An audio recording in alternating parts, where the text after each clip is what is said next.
Sejam muito bem-vindos a mais um episódio do Paddock Podcast, podcast favorito de quem ama a Fórmula 1 e quer se sentir dentro do paddock. Eu sou Emily. E eu sou Vitória, e hoje não é um episódio comum, né? Hoje a gente não vem falar sobre corrida, e hoje também não estamos sozinhas, estamos muito bem acompanhadas, não é, Emily?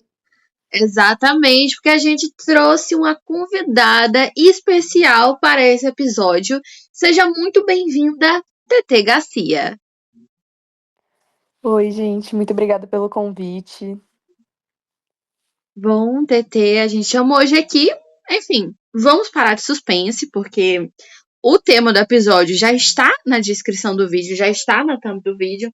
Enfim, todo mundo já sabe. E a gente vai pousar o nosso avião e embarcar com você nas suas aventuras ao redor do mundo para assistir as corridas de Fórmula 1. E assim, eu tô muito curiosa, e eu acho que a Vitória também tá, pra gente descobrir, assim, quais são as suas perspectivas sobre a Fórmula 1 ao redor do mundo. Que acaba que a gente fica muito preso aqui no Brasil, né? Tipo, ai, nossa, vai ter o GP de Interlagos. Então a gente sabe o que é que tem, a gente sabe, enfim, tudo o que acontece. Mas, claro, eu acho que ao redor do mundo os GPs acabam sendo diferentes, né? Sim, sim. Acaba sendo um pouco diferente, mas eu acho que a energia é a mesma. É muito surreal, assim, ter tantos fãs de Fórmula 1 no mesmo espaço. Então, acho que Interlagos sempre vai ser Interlagos. Acho que principalmente por nós sermos brasileiras. É, mas acho que acompanhar toda essa energia, todo esse esporte que é incrível em outro país, eu acho que traz todo um significado diferente. Eu acho que você poder, né, ter o privilégio de acompanhar tudo isso fora é simplesmente fenomenal, assim, como eu disse, todo mundo junto, todos os fãs de Fórmula 1, todo mundo unidos, assim, para o mesmo propósito, pelo mesmo objetivo, assim. Então, é muito divertido poder também conhecer um pouco das culturas, né, das pessoas fora e também acompanhar um esporte que a gente ama tanto, né. É muito legal, assim, ouvir você falando. E aí, eu queria aproveitar para você falar um pouco aqui também, quais foram esses países que você já foi, já deu, assim, aquela visitada e já assistiu os GPs, que é pra galera saber. E também queria saber se você vê nesses países alguma diferença, assim, de estrutura, na questão da montagem, tipo, paddock, onde o público fica para assistir, se você vê, assim, uma diferença muito grande, se comparado aqui no Brasil. Olha, bastante, assim, começando por essa última pergunta sua, eu faço arquitetura, né, então eu acho que eu reparo muito nisso.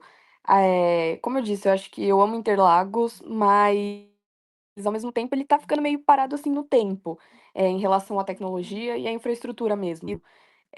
Quando eu fui, assim, em circuito mesmo, eu fui no do GP da Catalunha, né, que é no circuito, Espanha-Catalunha, e no Red Bull Ring também. E é gritante, assim, a diferença em relação à arquibancada, à tecnologia que eles usam, até mesmo a infraestrutura em relação à mobilidade, pra quando você chega lá no evento. Esses 2 circuitos, eles são mais afastados dos centros, né, das cidades mais próximas. Interlagos fica, meu, no meio de São Paulo quase. Fica no extremo sul, mas ainda assim a gente tem muito prédio, muita casa, tudo muito próximo. Então a gente tem um trânsito muito pesado, assim. E nesses outros lugares não tinha esse problema. A gente ia de carro para os lugares, deixava o carro no estacionamento, que era de graça do evento. Na Áustria e na Espanha era de graça. Então essa diferença em relação à infraestrutura, acho que a gente ainda tem que aprender bastante com os lugares, assim, de fora mesmo. Eu fui também nas ruas, né, que tem o circuito de Mônaco. É é bem diferente, como a gente não tem o circuito de rua aqui em São Paulo, né, a gente não tem a Fórmula 1 em circuito de rua, acho que não dá pra gente fazer muita uma comparação, assim. Eh mas Mônaco também tem uma infraestrutura muito legal e meu sonho é voltar para lá para assistir realmente um GP. Mas em relação aos lugares que eu fui e pude assistir corrida, Eu acho que tem uma diferença, assim, bem grande, principalmente a infraestrutura também de mobilidade, como eu disse. Para você chegar no circuito é relativamente mais fácil. Você não pega tanto trânsito, a própria organização do evento te deixa chegar num lugar de uma maneira mais organizada. Arquibancada também em relação à limpeza, tem bastante coisa, mas eu acho que Interlagos mesmo assim continua com aquela magia, sabe. Eh, e em relação aos GPs que eu vi o GP da Áustria, o GP da Espanha, quase fui para Silverstone, mas no final não deu, porque a gente estava tão cansado no final da viagem, que a gente falou: "Não, a gente não tem mais energia para isso", e fui no circuito de Mônaco, né. Eu acho que outros 2 lugares que eu quero muito ir seria pra COTA, em Austin, e provavelmente vou voltar para Mônaco para assistir uma corrida lá. Mas eu achei muito interessante assistir corrida na Europa, porque os europeus eles têm uma possibilidade de assistir vários GPs, porque é tudo muito próximo. Então você fala: "Ai, mas da Itália para a Áustria", você vai rodar alguns, assim, milhares de quilômetros, mas você pode ir de trem, você pode pegar um carro. Enquanto aqui na América do Sul a gente só tem Interlagos, né.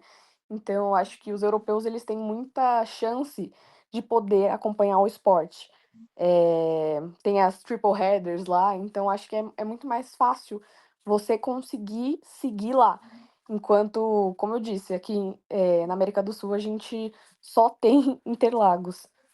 Além do fato de sair mais barato, né? Porque até mesmo a passagem de avião da Áustria para Itália é muito mais barato do que uma passagem do Brasil para qualquer um desses países. E assim, fica complicado até mesmo na questão de locomoção, né? Porque você leva muito tempo. Se tem um lugar que pra mim é insalubre, é aeroporto, assim. Desculpa, gente, quem gosta, mas eu não gosto.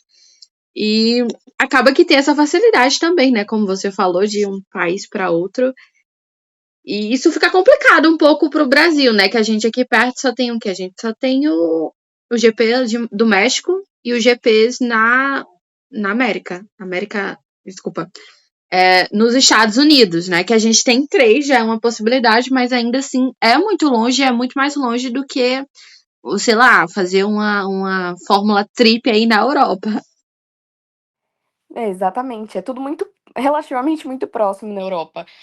A gente na viagem rodou acho que mais de 4.000 quilômetros de carro.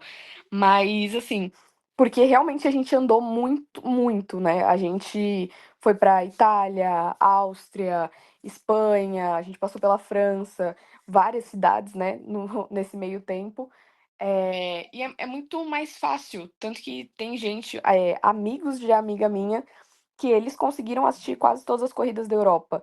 É porque é muito mais fácil a gente, até em relação a ingresso, preço de ingresso.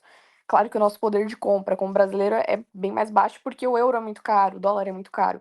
Mas se você for, por exemplo, um ingresso que eu paguei na Espanha foi 200 e poucos euros, acho que foi 207. Foi para 3 dias, foi para sexta, sábado e domingo. Se a gente fosse falar de poder de compra, a gente deveria aqui no Brasil poder então comprar mais ou menos os 3 dias de evento por R$ 200, que seria o nosso poder de compra, não convertendo, né, os valores, mas o poder de compra mesmo.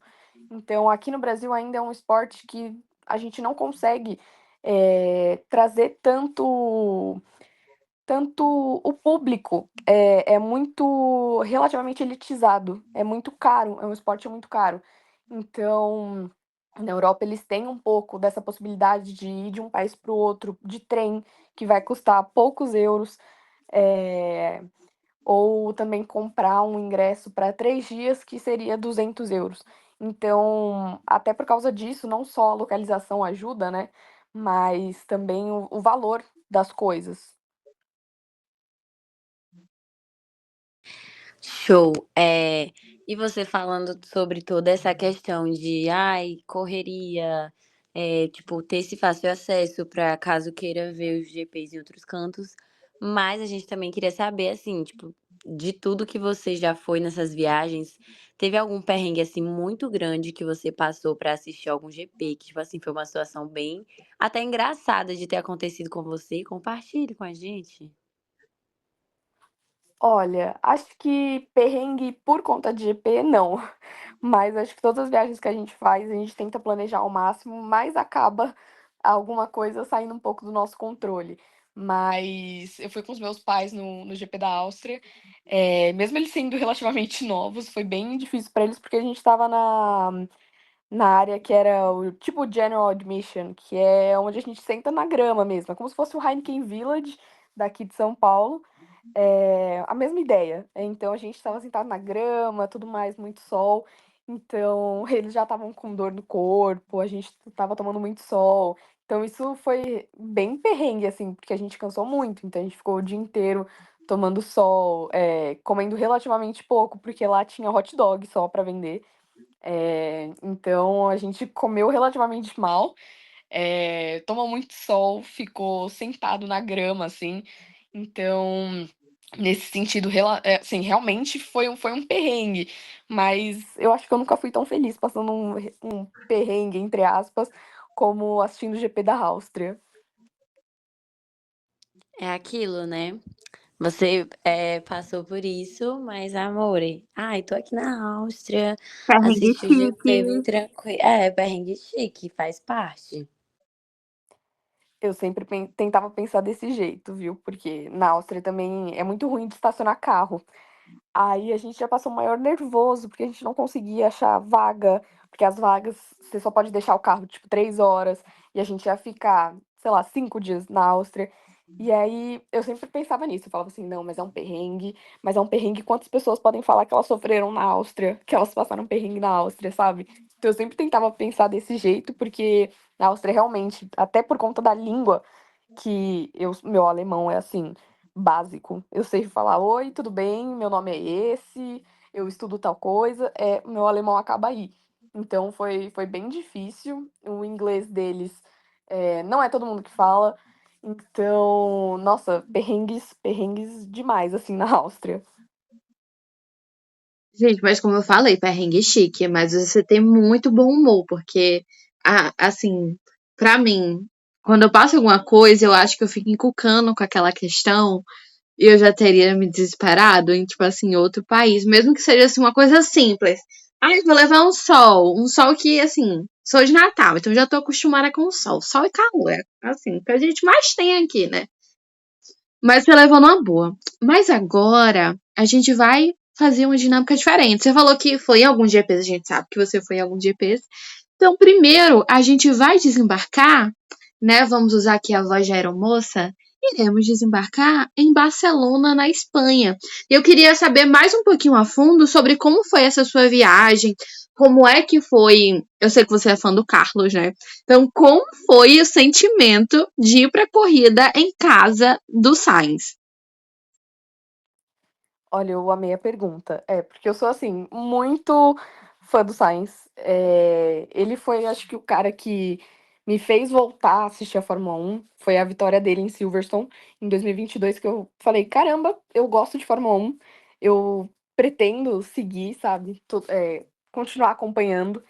E está na home race, assim, entre aspas, né? Porque ele é madrilenho, mas ir para a cidade dele, ir para Madrid, depois ir para Barcelona, é, assistir o GP, e inclusive o último GP dele, né? Na Ferrari, eu acho que. Olha, eu não chorei por muito pouco. Porque tudo pra mim, assim, a ficha caiu quando eu cheguei no estacionamento. Então eu vi as placas e falei: caramba, eu tô a milhares de quilômetros de casa, vendo a home race do meu piloto favorito. A última home race dele é pela minha equipe favorita, que é a Ferrari. Então eu acho que tudo isso foi somando tanto. Eu não. É difícil assim, de explicar, porque foi um sonho.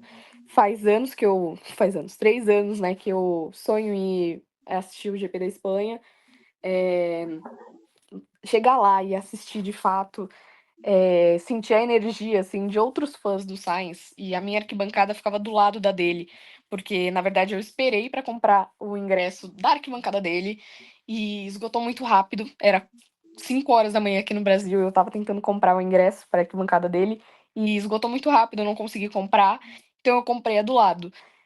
Foi muito legal ver, assim, ele perto, atirando as blusinhas para os fãs, eh, ver o carinho que ele tem pelos fãs e o carinho que os fãs têm por ele, foi muito legal. E também eu fui no parque da Ferrari Land um dia antes do GP, fui no sábado. Foi muito legal. Ferrari Land, só que assim, uma coisa que eu falei pra todo mundo depois que eu cheguei, eu não entendi. Eu era a única pessoa do parque inteiro que estava com uma blusa do Sainz. Aí eu falei, mas gente, se eu tivesse, assim, eu estando num parque de uma equipe que um piloto, sei lá, brasileiro corresse, tipo, no Brasil, eu estaria usando essa blusa, sabe. Então me chocou muito o pessoal da Espanha estar na Espanha, no parque da Espanha, e não usar roupas que remetessem o piloto da Espanha, que no caso tá numa das assim, na equipe mais fenomenal da Fórmula 1, não em questão de carro, enfim, mas em relação à história, eu fiquei muito chocada como as pessoas, não estavam usando tanto essa bandeira do Sainz, assim, no parque da Ferrari Land, mas no domingo eu consegui sentir um pouco mais, ver como o pessoal gosta tanto dele como do Alonso. Então, acho que essa é uma das memórias que eu tenho mais forte, assim, que eu vou levar para o resto da minha vida. Era até o que eu queria comentar contigo agora, que era a minha dúvida, porque eu falo espanhol, então eu tenho muito contato com o pessoal que, enfim, quando no finado Twitter estava aberto, eu seguia muitos, assim, pessoas da Espanha que falava sobre Fórmula 1. E, cara, ao que aparenta pra mim, eu não sei se lá pessoalmente é a mesma coisa, mas parece que eles são loucos alucinados pelo Fernando Alonso. Tipo assim, loucos alucinados. E aí eu fico me perguntando, você que tava lá, qual foi a sua percepção? Você viu mais pessoas fãs do Sainz ou mais pessoas fãs do Alonso? Olha, boa pergunta. Eu acho que estava assim, 55% Alonso e 45 Sainz, assim, mas estava muito próximo, ou 50-50, na verdade. Eu vi gente até com tatuagem do Alonso, não cheguei a ver tatuagem do Sainz. Eh, mas acho que por conta do Alonso estar há mais tempo na Fórmula 1, ter tido prêmios, né, de campeão mundial, e o Sainz não, eu acho que talvez isso acabe também influenciando um pouco.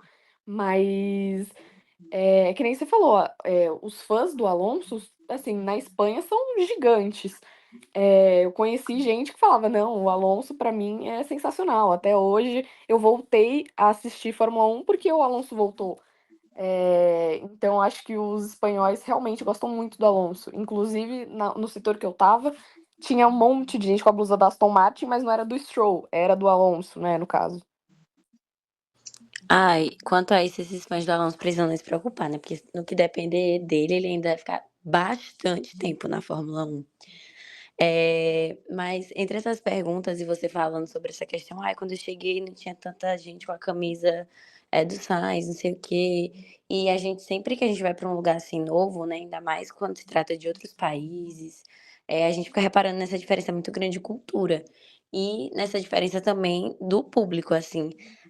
Você acha assim que tem uma diferença muito grande quando tem essa questão de torcida? Em tal canto, assim, nos cantos que você foi, comparado às torcidas aqui no Brasil, porque eu acho também a energia da galera aqui nas arquibancadas, assim, surreal. Mas é porque também a gente tem aquele negócio que o povo latino tem, né? A O gente é molho. muito caloroso. Olha, eu acho que em relação ao público em geral, sim. Eu senti bastante diferença porque é assim, é unânime. Todo mundo que vem para o Brasil, cantor, piloto, ator, sabe que o brasileiro ele é muito entusiasmado, ele é muito barulhento, não no sentido negativo, né? Mas ele gosta de gritar, ele gosta de fazer piada, ele gosta desse fervo, assim. Em relação a vários outros lugares do mundo, não são assim, né. Mas em relação à Fórmula 1, em todos os lugares que eu fui, tinha o Orange Army, que, né, é aquele pessoal, aquela torcida do Verstappen. Não é nem tanto da Red Bull, mas do Verstappen em si. E, nossa, eu acho que eles têm um pouquinho de brasileiro neles, porque eles cantavam, eles gritavam, eles dançavam, eh, eles faziam brincadeira com todo mundo. Estar perto dessas pessoas, eu acho que me lembrou muito de casa. Eh, o barulho, as danças, o amor que eles têm pelo Verstappen é muito bonito, assim, de ver. Eu acho que é o amor que o brasileiro teria em ver um brasileiro na Fórmula 1 de novo, sabe? Assim, a gente vê realmente, até mesmo pelo que passa na TV, né? Você tava lá pessoalmente, você mesmo falou, que eles são também uma torcida muito afinco na Fórmula 1. É uma coisa assim que a gente consegue ver que o Verstappen consegue mexer com eles. Enfim, teve aquelas coisas também deles irem combinadinhos, todos de laranja e etc. E eu quero te perguntar também como foi para chegar nos circuitos? Qual foi o circuito que você, tipo assim, nossa, esse circuito aqui me deu uma dor de cabeça para chegar, que eu quase não chegava, achei que poderia perder, enfim. Conta pra gente um pouquinho sobre esse processo de locomoção. Então, nos 2 circuitos eu fui de carro, mas o do GP da Espanha, meus pais não foram. Então eles me deixaram perto no estacionamento, na frente do circuito, e foram embora. Quando chegou na hora deles me buscarem, já no final do dia, eh, a pista, né, não a pista do circuito mesmo, mas a pista pra chegar lá, estava meio parada, né. Eu inclusive na minha trajetória, né, porque foi, assim, uma jornada pra achar eles de novo, eu vi os carros das equipes de Fórmula 2, foi bem legal. Eh, mas eles pararam algumas vias para justamente conseguir diminuir o fluxo, conseguir fazer com que as pessoas conseguissem sair dos estacionamentos. Então, meu pai me ligou, falou: "Olha, eu estou no lugar X". Só que assim, que nem eu falei, é rodovia. É assim, como se fosse: eu estou em São Paulo e estou indo para o interior". São ruas, assim, não tem posto, não tem nada, assim, é uma rodovia gigante.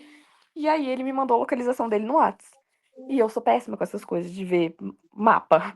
E era do Whats, assim, a localização. E aí eu estava tentando procurar ele, fui num lugar totalmente diferente, andei 4 quilômetros e eles não conseguiam chegar com o carro perto de mim. Pra vocês terem uma noção, assim, eu acho que eu andei uns 6 quilômetros tentando encontrar com eles de novo. E aí, assim, passando no acostamento, tava com outras pessoas também, né, mas eu passando no acostamento, perguntando onde que ele estava, vi animal atropelado, que foi horrível, eu falei: "Meu Ai, Deus, não. gente". Não, vi umas lebrezinhas e eu: "Meu Deus, uma lebre espanhola atropelada, gente, que tristeza". E aí, eu passando assim, contei isso para os meus pais e eles: "Nossa, a gente estava assim, preocupada que tá em outro país, não tinha shuttle da onde eu estava para me levar para um outro lugar". Então eu andei, assim, uns 7 quilômetros tentando achar eles. No final deu tudo certo, eu falando por ligação, já tinha ficado nervosa, já tinha ficado estressada, tinha dado 3 quilômetros para a direção errada, mas no final consegui encontrar eles, mas nisso eu já estava cansada, já estava com calor, estava com frio. Já tinha tido esse trauma emocional de ver a lebre, mas no final deu tudo certo. Mas nossa, foi um perrengue gigantesco para chegar no carro. E aí a gente volta pro começo do episódio, quando a gente perguntou, TT, teve algum perrengue? Por isso que eu digo que você é uma pessoa muito otimista, entendeu? Porque passar por tudo isso, cara, assim, eu já teria chorado só de ver as pobres lebres espanholas atropeladas no meio do caminho. Não, não, não, não, não. É um É, problemaço pra isso foi mim. traumatizante. É. Não, o ótimo é que ela passou por tudo, né? Ai, ela depois de ter passado por toda a situação, não, mas tá tudo bem. Tá Tá tudo tudo bem. ótimo. É o mantra do pelo menos estou passando isso em outro lugar, mas mulher, é muita coisa, viu? Pelo que você falou. E pensando nisso, quero saber se você também tem algo pra dizer pro pessoal de dica, assim, tipo, ai, isso aqui é essencial você levar se você for assistir corrida em tal canto. Isso aqui se fosse hoje em dia, eu pensaria em levar e eu não levei na época, eu não comprei na época. porque sempre tem algo ali que a gente pode levar para assegurar que a experiência seja o mais confortável possível. Com certeza. Eu ia começar com o básico, que seria um protetor solar, que eu não levei no GP da Espanha. Eu tô com uma marca, assim, de sol do Apple Watch, de ter usado o Apple Watch, que, assim, faz 2 meses, 3, né? Acho que 3, 4 que eu voltei e continuo aqui. Então eu com certeza recomendo um protetor solar. Não tenha medo de levar um protetor solar. Assim, nessas corridas de fora, a maior parte você pode levar mais comida, levar água. Eles não têm tantas restrições em relação à alimentação como no Brasil, né? Que não pode levar tanta comida, só tem que levar coisa industrializada, coisa que tá num ziplock. Lá eles são bem mais tranquilos. Se você quiser, você pode levar um guarda-chuva lá, que é uma coisa que aqui no Brasil a gente não pode levar em evento. Mas então eu começaria com certeza com protetor solar. Outra coisa seria um tênis muito confortável, que eu acho que assim é um segredo para uma Eurotrip ou qualquer outra coisa. Não adianta a gente pensar, falar assim, ai não, mas tal tênis é muito bonito. Falar, mas ele é confortável? Ah, não é. Então não leva. Então não vai. Eu comprei um tênis assim só para andar. Foi a melhor decisão que eu tomei, que foi um Adidas, que é acho que é Oswego que chama. Não, minto, Osmilen, que ele chama. E foi a melhor coisa na minha vida, assim. Eu andava 20 km por dia com ele, fui em todas as corridas com ele e, nossa, salvou vidas. Essa seria a segunda coisa. A terceira seria uma garrafa de água. Eu, no caso, levei três. Em todas as corridas que eu fui, levei 3 garrafinhas, porque tem que tomar cuidado com insolação, principalmente em outro país. E nessas corridas que eu fui, tava muito sol. Então, recomendo tomar muita água, levar água, protetor solar, um tênis confortável. Eh, e talvez uma canga ou alguma outra coisa para você ou cobrir a perna. Eu estava em arquibancada no GP da Espanha, mas eu acho que uma canga seria super boa se eu tivesse com shorts, no caso, tava com calça, mas se eu tivesse com shorts, acho que seria uma boa, um objeto bom assim. E no GP da Áustria, que eu estava sentada na grama, salvou muito. Então, acho que esses seriam os 4 itens que eu acho indispensáveis para você levar em corrida. Olha, espero que a galera anote, viu? Quem tá pensando aí ir pra outro canto assistir corrida, ainda mais que é igual você falou, e você foi bem prevenida, viu? Logo 3 garrafas de água, é melhor mesmo prevenir do que passar perrengue depois. Então a galera anote. Gente, é bom anotar. E voltando para Mônaco, eu sei que você falou que não foi para a corrida em si, mas mesmo assim, eu acho que Mônaco deve ter uma aura, assim, uma coisa boa que não dá para explicar para quem é fã de automobilismo, né? Então conta pra gente como é que foi estar em Mônaco, mesmo sem ter corrida. Olha, eu acho que de todos os lugares que eu fui, Mônaco me marcou demais.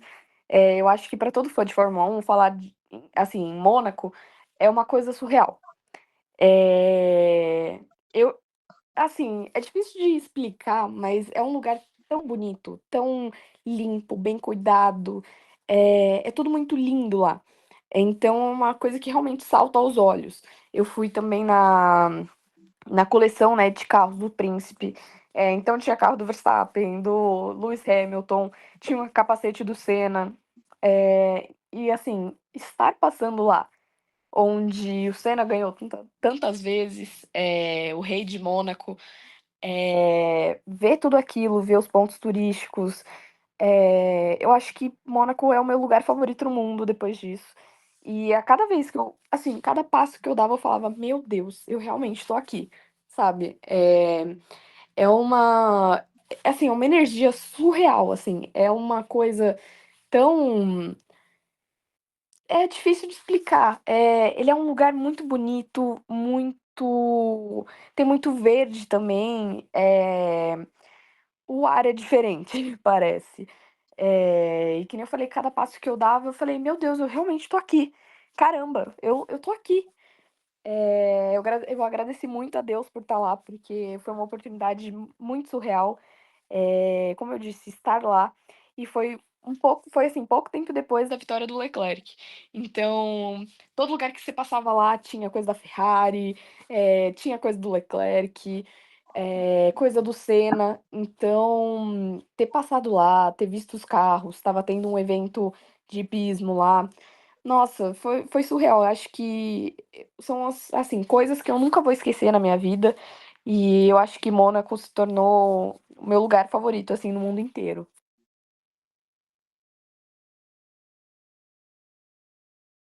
Eu acho que Mônaco entraria muito para um dos melhores lugares, assim, para quem quiser assistir uma corrida. Tudo bem que não é a corrida mais animada, venhamos e convenhamos, mas para ter toda essa experiência, assim, da ambientação, sabe? É um sonho. Eu ia ficar muito animada. E falando nisso, não é a corrida mais animada, tá aí uma curiosidade que eu fiquei agora interessada em saber, assim, qual a corrida, o GP que você mais gosta, assim? Pode estar entre esses que você já foi ou não, né, não sei, mas assim, qual é a corrida que você mais gosta de assistir? Olha, eu sou meio suspeita pra falar, porque eu amo Interlagos. Foi a primeira corrida de Fórmula 1 que eu vi, e foi quando eu fui pra Interlagos em 2022, foi bem no ano que eu comecei a acompanhar.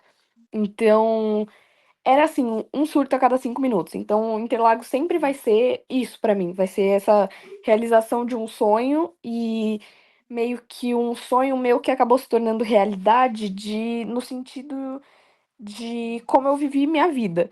Porque eu nunca imaginei, sei lá, a minha versão de 5 anos atrás, nunca teria imaginado que eu iria gostar de Fórmula 1. Porque meus pais seguiam, mas não era uma coisa que eu tinha como foco. Mas depois de tudo que aconteceu, eu acho que foi naquele momento que Interlagos eu falei: "Meu Deus, é isso que eu quero pra minha vida", sabe. É isso que eu gostei de acompanhar, eu gostei de ver, eu quero que minha vida tenha um pouco disso daqui pra frente. Então acho que Interlagos pra mim é sempre isso, é sempre pisar num lugar que sonhos se realizaram e que, a minha realidade foi se transformando, né. Então, acho que Interlagos com certeza. E o Red Bull Ring não era um lugar que, assim, quando tinha corrida na Áustria, não era uma coisa que me saltava aos olhos.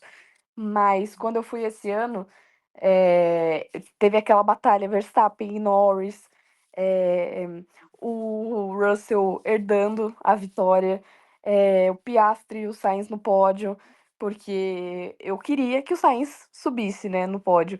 E ele aparecendo lá em terceiro lugar para mim foi surreal. Então eu acho que Interlagos com certeza. Silverstone eu sempre gosto muito das corridas. E, é difícil, assim, escolher minhas corridas, minhas edições, assim, favoritas de corridas, mas acho que com certeza Interlagos, Silverstone e agora, os GPs da Áustria com certeza estão no meu top 3 assim, de corridas que eu tenho gostado de assistir. E eu sei que você não foi para a corrida para lá no México, mas eu tenho uma dúvida relacionada ao Checo Pérez, porque o Checo ele tá na Fórmula 1 e a gente sabe que o Checo tem uma base de fãs muito forte no México. Você estando lá, o que você viu assim do Checo pelas ruas? Tem muita coisa dele, tem propagandas, porque eu já vi coisas relacionadas, enfim, Red Bull, enfim, todo tipo de coisa eu já vi material do Checo, já vi McDonald's do Checo Pérez. Então conta pra gente o que é que você viu e se é verdade isso, né, que o pessoal fala. Olha, é muito verdade. Eu fui pra lá em junho, julho, né, do ano passado. Não assisti a corrida, porque a corrida foi só mais no final do ano, né? Mas tinha muita, muita coisa do Pérez. E assim, ele não é um dos meus pilotos favoritos, né? Desculpa, fãs do Pérez, mas ele, assim, eu infelizmente não curto muito ele, mas era impressionante. Todos os lugares que eu olhava tinha um Sérgio Pérez. Tinha no aeroporto, tinha coisa dele no aeroporto, um monte, um monte, um monte de cartaz do Pérez pra Claro, um monte, um monte, um monte. Eu olhava assim, no poste Pérez. Eu olhava na parede, Pérez. Nossa, era bizarro, A assim. gente, a gente às vezes até brinca aqui em alguns episódios, a gente faz igual você, a gente pede assim, desculpa quem é fã do Pérez, porque a gente brinca falando que é uma máfia. Porque já chegou em alguns posts que a gente fez do Pérez no nosso perfil do Instagram de mexicanos irem comentar, sabe? Então a O gente tem que pedir pai do desculpa, assim, Pérez. meu Deus, medo. O pai do Pérez chegou a Sim, o compartilhar pai uma do postagem Pérez. nossa. Assim, medo, viu, gente? Porque, não, todo lugar que eu olhava tinha Pérez, era impressionante. Tinha gente com a blusa da Red Bull, com coisa do Pérez. Boné, vários, vários do Pérez. Eu falava pra minha mãe, eu chegava a ver 10 por dia. Aí eu falava assim, mãe, eu vou contar quantas pessoas estão usando merch do Pérez. E eu contava, tinha assim, 10 pessoas todos os dias, todos os dias. Eu falava, gente, não é possível. Coisa de energético tinha o Pérez. Eu fui num parque no Xcaré lá, que é um parque natural. Tinha coisa do Pérez lá, tinha o Red Bull do Pérez, com a marca, assim, o energético da Red Bull com a cara dele. Nossa, eu ficava chocada. Eu falava assim, meu Deus, realmente, eles representam legal, assim, porque eu acho que se a gente tivesse um brasileiro na Fórmula 1, a gente também faria isso. A gente também veria, eu acho que várias pessoas com blusa, por exemplo, assim, não queria falar nada, né, mas torcendo pro Bortoleto entrar, eu acho que eu já veria um monte de gente usando boné do Bortoleto, um monte de cartaz dele, blusa do Bortoleto. Então, assim, eu não julgo os mexicanos, eu acho muito legal esse amor que eles têm pelo Pérez.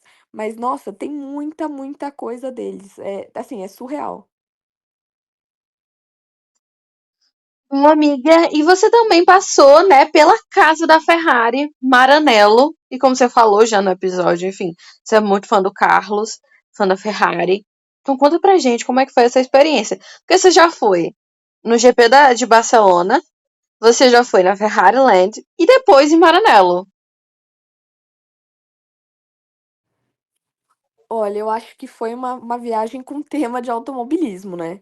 Eu fui para Maranello. Nossa, é muito legal, assim. Eu acho que Maranello não tem aquela magia que Mônaco tem. Mas é muito louco, porque você tá andando na rua, você vê funcionário da Ferrari. Você não vê o pessoal usando merch, né? Você vê o pessoal, tipo, de uniforme. E eu fiquei hospedada do lado do circuito de Fiorano. Então eu olhava assim na janela, eu via a placa, circuito de Fiorano. Eu, caramba, meu, tô do lado, sabe? Aí eu fui comprar pizza, fui no mercado. Tinha gente com o uniforme da Ferrari andando na rua.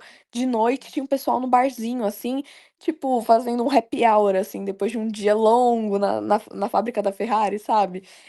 Então, comendo, curtindo mesmo. Então, ver tudo aquilo. E eles realmente amam a Ferrari. É bem legal, assim. Você tá passando na frente de uma corretora, tipo, de imóveis mesmo. Tem uma bandeira da Ferrari. Você tá passando, assim, na rua. Eu vi duas Ferraris. Uma eu falei assim, eu espero de verdade que não seja o Leclerc, porque senão eu perdi a oportunidade da minha vida de dar oi pra ele. Então eu espero de verdade que não tenha sido o Leclerc, porque era uma igualzinha a dele. Uma das dele, né? Mas é muito louco que você vai andando na pizzaria, tem uma bandeira da Ferrari. Na corretora tem uma bandeira da Ferrari. Você vai na lojinha, tem coisa da Ferrari. Tanto que eu comprei uma Ferrari do Sainz. Eh, Comprei lá também e comprei um broche, aquele pin do Ayrton Senna, o original do carro dele. Então, tudo lá é automobilismo, é muito legal, por conta da fábrica. Então, que nem eu falei, eu acho que essa viagem foi focada em automobilismo, porque todos esses lugares que eu acho que são icônicos, né, para automobilismo mesmo, para Fórmula 1 em geral, eu passei. E é muito legal que você consegue ver um pouco da cultura, né, dessas pessoas. Gente, muito legal, mas me fala a verdade, você não pediu nenhum emprego para os funcionários da Ferrari? Porque eu teria feito isso. Olha, não tive a oportunidade, viu? Senão eu ia falar assim: tem como vocês voltarem lá tipo, roubarem alguma coisinha pra mim? Pode ser, meu, sei lá, a anteninha do carro, tanto faz pra mim, sabe? Mas eu não pedi. Ai, Dream, né, Dream? Mas eu faria isso. Desculpa, mas eu sou dessas, tá? Sou dessas. Iria lendo, sabe, no supermercado, funcionário da Ferrari, depois de passar o dia na fábrica. Então, senhore, por favore, me dá um emprego lá na fábrica da Ferrari. Você conhece alguém? Ou você conhece o Leclerc? Me passa, me diz aí, pelo amor de Deus, me arranja um emprego aí. Pode ser pra lavar o chão, não me importo. Só me coloca aí dentro. É, e aproveitando essa questão que a gente tá falando da Ferrari, já que você é muito fã do Sainz, né? Porque a sua empolgação na hora que a Emily perguntou a primeira vez, parecia que ela tava aguardando o momento certo só pra falar, meu Deus, que bom que você me perguntou isso. Mas desse seu lado fã, assim, toda essa questão agora, daqui a alguns dias da temporada vai acabar. E aí, como tá a sua mente, assim, processando isso, essa saída do Sainz da Ferrari? E a chegada do Hamilton, assim, porque você também é fã da Ferrari, né? Sim, então minha cabeça não está processando. Eu acho que até agora meio que não caiu a ficha, porque eu acho que todo mundo estava esperando o Sainz sair da Ferrari final de 2025 ali, talvez ir para Sauber em 2026, né? Aquela mudança Sauber-Audi. Então eu estava preparada para daqui um tempinho, né? Agora, quando chegou em fevereiro. E aí começou todos aqueles boatos no mesmo dia. Eu falei, nossa, eu nunca senti que uma fofoca da Fórmula 1 era tão real, sabe? E aí chegou aquele breaking, meu Deus, eu tava no trabalho, eu falava assim, eu vou chorar, eu vou chorar. Eu olhava pra tela do celular e falei, meu Deus, eu vou chorar. Então, assim, cheguei em casa, chorei. Pode parecer muito besta, assim, mas o meu piloto favorito, saindo da minha equipe favorita, eh, assim, quebrando uma normalidade que eu estava acostumada, né, que era então a dupla do Leclerc com o Sainz na equipe, então quebrou toda aquela realidade minha, né.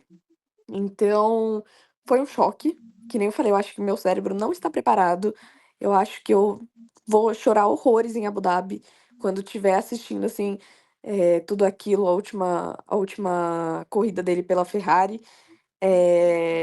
Eu acho que vai ser um absurdo, eu acho que eu nunca irei me recuperar, mas então acho que Amiga, meu você tá muito naquele mood daquele meme da Valdirene. Valdirene, saia. Eu não vou sair. Eu não vou. exatamente. Você no mood assim, vocês não vão tirar ele. Não vão tirar. Então, assim, as minhas últimas esperanças são: "Ai gente, mas vai que ele volta daqui, sei lá, um ano". Eu não tô preparada, principalmente ele indo pra uma equipe que tá, assim, Ó, tem a Audi, né? Uma possibilidade. E uma possibilidade que, pelo visto, agrada muito ele. então, eu acho que eu não sei o que passa na cabeça dele, sendo bem sincera, porque estavam falando que ele podia ir pra Mercedes, que ele podia ir pra Red Bull, o Helmut Marko chegou a comentar falando: "Não, a gente entrou em contato com ele, mas eu não sei se ele perdoou a gente depois de tudo que aconteceu na Toro Rosso", e eu tipo: "Meu Deus, mas aí você prefere ir pra Williams?". Nada contra a Williams, gente, eu adoro a Williams, eu acho que ela tem muito potencial e eu espero que ela encontre o potencial dela, né, nos próximos anos, porque até agora o negócio não engrenou muito bem, né, não voltou 100% àquela Williams do passado, né, daquela época um pouco antes do Senna, e tudo mais. Mas eu acho que meu coração ano que vem vai ser então 55% da Williams e 45% da Ferrari por causa do Leclerc. E aí vem a pergunta, né? Porque tá batendo a porta e eu quero saber. Já começou a comprar as camisas azuis da Williams? Inclusive porque você estava num evento da Williams, né? Essa semana passada com o álbum. Olha, eu não vou mentir que eu tenho umas pecinhas do meu carrinho no site da Williams. Eu estava assim no evento, né, da Golf em parceria com a Williams, foi super legal, mas infelizmente eles não tinham merch só da Williams. Mas eu tô preparada, assim, a partir do momento que ano que vem tiver camiseta do Sainz na Williams, podem esperar, gente, que o unboxing tá aí, porque merch serão compradas ano que vem, assim que o Sainz pisar na Williams. Pois é, a primeira pessoa que for comprar o match, a gente pode ter certeza que vai ser a TT. Ela vai estar lá. Ela vai ser a primeira pessoa a comprar. E assim, amiga, eu queria fazer uma pergunta, né? Você foi nesses GPs, a gente sabe que Interlagos fica ali no meio da cidade. E qual a cidade que você achou assim que seria incrível pra assistir, né? Mas acabou descobrindo que a única coisa de legal que tinha na cidade era de fato o GP, né? A corrida em si. Olha, eu acho que eu não tive essa experiência negativa, assim. Não negativa, mas esse pensamento de, putz, não tem coisa pra fazer, acho que tirando isso, vamos embora, sabe? Eu acho que a Áustria tem muita coisa pra oferecer. É absurdo, assim, as paisagens de lá. Eu fui num castelo lá, sabe? As montanhas são lindas, tem muito lago, muita árvore. Então, assim, mesmo a cidade sendo mais parada, porque eu fiquei numa, numa cidade que chama Villach, que estava a 1h40, mais ou menos, de Spielberg. Porque Spielberg tem, sei lá, 10 mil habitantes, então não tinha nem como ficar hospedada na mesma cidade, porque não tinha mais hospedagem lá disponível. Então eu fiquei em Villach, mas eu acho que a Áustria me surpreendeu nisso, porque eu falei, meu, a gente vai ficar tanto tempo aqui, será que a gente vai achar coisa pra fazer? E a gente achou, foi muito legal, assim. E Barcelona foi a mesma coisa, né? Porque o circuito não fica em Barcelona propriamente dito. Eu esqueci agora o nome da cidade, mas ela fica um pouco mais afastada também de Barcelona. Mas eu acho que sempre teve coisa pra fazer. E assim, na Europa, se você não tem coisa pra fazer, você vai achar coisa pra comer, porque lá as comidas são muito boas, tem muito restaurante muito bom.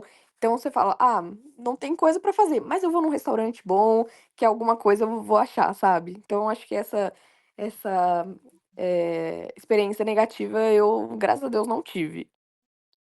Ai, ótimo, sou taurina e super gostaria, viu? Ai, se não tivesse nada pra fazer, tá aí uma coisa que eu super iria fazer, sair pra comer.